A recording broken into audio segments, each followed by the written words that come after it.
सभे मगहिया भाई बहन के भुलेटन काका के राम राम। आथिन मगहिया खबर में सुनथिन देश दुनिया की खबर। आज 1 मई मजूर दिवस है। अंतर्राष्ट्रीय मजूर दिवस पर दुनिया भर के सभे कामकाजी मजूर के हम सैल्यूट कर रही।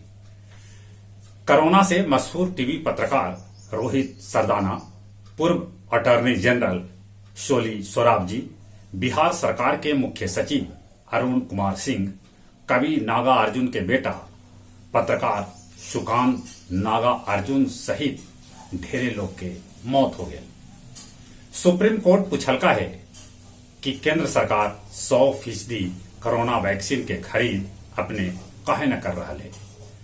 देश में 24 घंटा के अंदर रिकॉर्ड 4,01,911 कोरोना संक्रमित भेटलन है।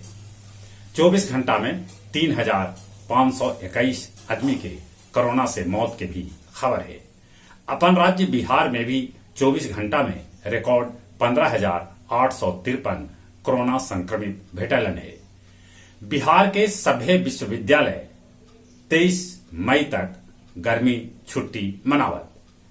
स्कूल और कॉलेज में 15 मई तक 1/4 स्टाफ ऐतन। संक्रमित सरकारी कर्मी सभे के मौत पर परिवार के भेटाए विशेष पेंशन। पहले ई लाभ खाली स्वास्थ्य कर्मी के भेटा रहा है। मुंबई में अब कुछ थमल है कोरोना। उन्हें जम्मू कश्मीर के 11 जिला में पूरा रूप से लॉकडाउन लगा देवल गए।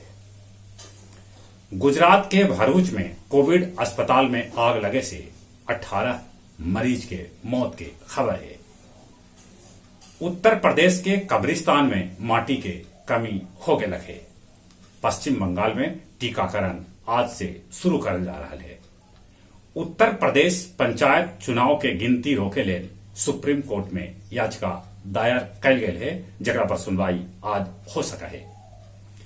गुरु तेग बहादुर के 400वां प्रकाश वर्ष पर प्रधानमंत्री नरेंद्र मोदी गुरुद्वारा शीशगंज पहुंचलन और वहां जाके वो अपन मत्था टेकलन।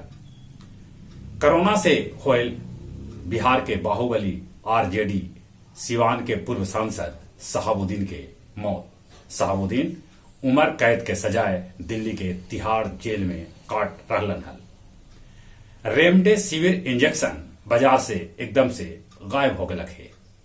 2,500 में मिले वाला ये इंजेक्शन 1,00,000 1,50,000 खर्चा कर पर भी न भेटा रहा है। चीनी राष्ट्रपति जिनपिंग प्रधानमंत्री नरेंद्र मोदी के चिट्ठी लिख के कैलन है कोरोना में मदद के पेशकश। इजराइल के एगो धार्मिक आयोजन में भगदड़ मचल, जगह में 44 आदमी के मौत के खबर है तो 150 से बेसी आदमी घायल है।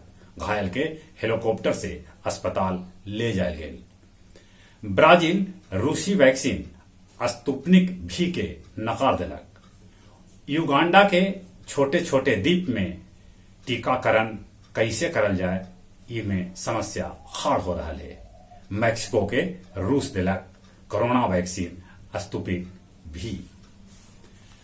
मगध मेडिकल कॉलेज अस्पताल गया में 24 घंटा में 5 कोरोना मरीज सहित 12 के मौत हो गए। जिला में 24 घंटा में भेटैलन 720 कोरोना संक्रमित।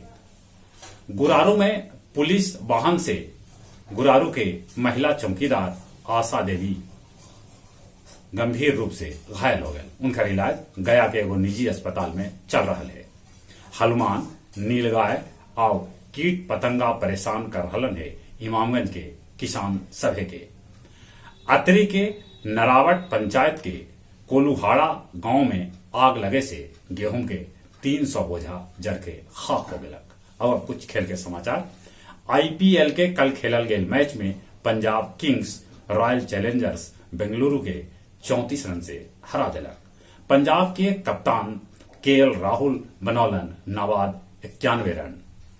शूटर दादी के नाम से विख्यात चांदो तोमर के कोरोना से मौत हो गए है।